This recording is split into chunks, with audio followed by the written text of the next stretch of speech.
Çocukların kişilikleri küçük yaşlardan itibaren yapboz parçalar gibidir.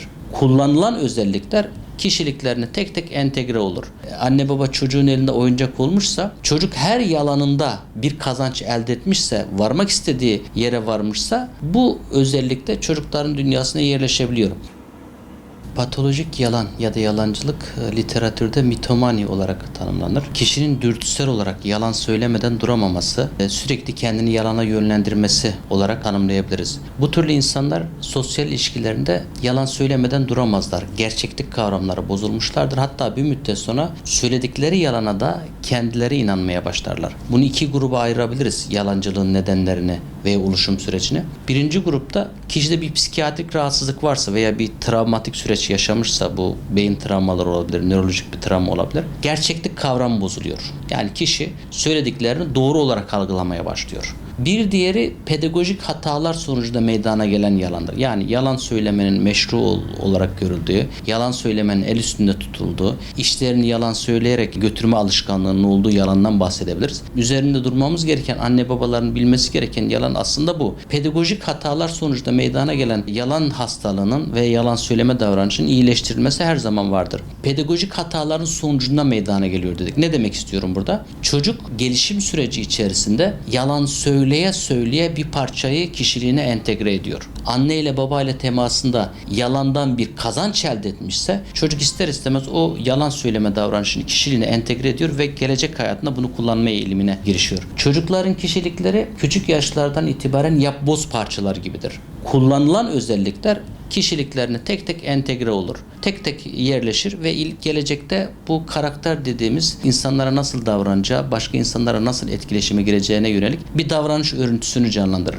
Anne baba çocuğun elinde oyuncak olmuşsa, çocuk her yalanında bir kazanç elde etmişse, varmak istediği yere varmışsa, bu özellikle çocukların dünyasına yerleşebiliyor. Pedagojik hatalar dediğimiz olay, anne babaların aman çocuğun gururu incinmesin, aman çocuğa yalan söylediğini söylemeyeyim diye bazı şeyleri es geçmeleri, bazı şeyleri görmezlikten gelmeleri maalesef büyüyerek felaketlere yol açabiliyor. Bu konuda anne babaların yapması gereken şey şu: incitmeden ifade etmek. Eğer çocuk gelişim süreci içerisinde bir yalan söylemiş ise, çocuğa incitmeden bunu ifade ettiğimiz zaman çocuk doğruyu öğrenir ve bu şekilde yoluna devam eder. Örneğin bir yalan söyledi. Oğlum kızım sen böyle söylüyorsun ama ben bunun başka şekilde olduğunu görüyorum. Acaba sen yanlış anlamış olabilir misin? Burada sen yanlış anlamış olabilir misin veya sen yanlış görmüş olabilir misin sözü çocukta herhangi bir kişilik sıkıntısına, kişilik travmasına, benlik sıkıntısına sebebiyet vermezken, saldırgan bir şekilde sen yalancısın, sen şöylesin, sen böylesin demesi maalesef kişiliğine zarar verebiliyor. Anne babaların üslubu çocukta bu yalancılığın devam edip etmemesini belirleyebilir veya sağlıklı bir şekilde yüzleştirmesi çocuğa zarar verip verilmemesini sağlayabilir.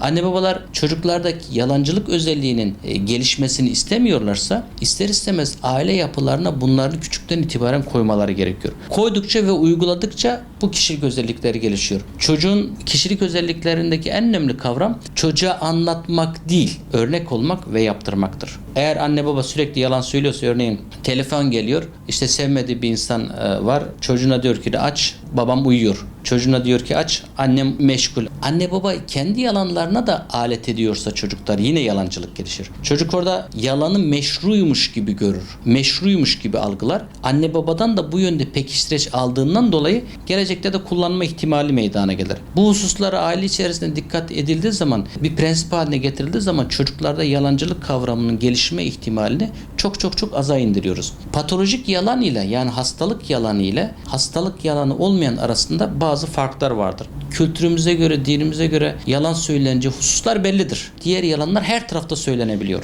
Bir kazanç elde edebilmek için, o anda kendini yüceltebilmek için, kendini iyi hissedebilmek için, karşı taraftaki insana karşı bir üstünlük sağlayabilmek için, çıkar kazanabilmek için yalan söyleyebiliyorlar. Patolojik olan yalanda, yalan söylendiği zaman rahatsızlık hissi oluşmuyor. Bakın en büyük ayrım burada. Rahatsızlık hissi oluşmadığından dolayı o insanın kişiliğinde ciddi bir yalancılık olduğunu, ciddi bir ahlaki gelişim konusunda sıkıntı olduğunu görebiliyoruz. Patolojik olmayan yalanda kişi farkına varmadan yalan söylediği zaman rahatsızlık duyuyor. gidip özür dileyebiliyor. O rahatsızlık karşı taraftaki insana tekrar geri yönelimi sağlayabiliyor. Eğer bir çocuk yalan söylemeyi meşru görüyor, hiçbir şekilde yalan söylemeden mutsuz olmuyorsa, hiçbir şekilde rahatsız olmuyorsa bunda patolojik bir yalancılık var diyebiliriz. Hastalığa doğru yönlenen, gerçeklik kavramı bozulan bir yalancılık var diyebiliriz. Ama öbür tarafta bazı zorluklardan dolayı yalan söyledikten sonra veya farkına varmayarak yalan söyledikten sonra bir rahatsızlık hissi varsa, arkasında bunu düzeltmeye çalışma hissi varsa burada da patolojik olmayan bir yalan söyleme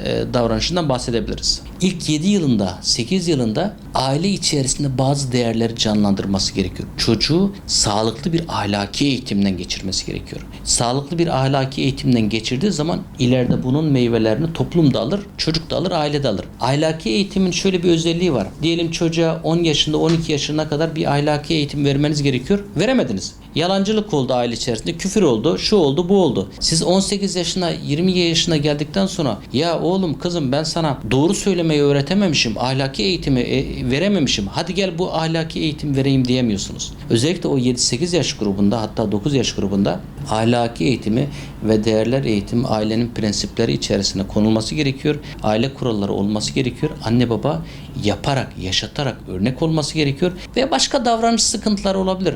Biz anne baba olarak kılavuz olmamız gerekiyor. Onu eleştirmekten ziyade yapmış olduğu davranışı kişiliğini incitmeden doğru şekilde nasıl yapabileceğini göstermek gerekiyor.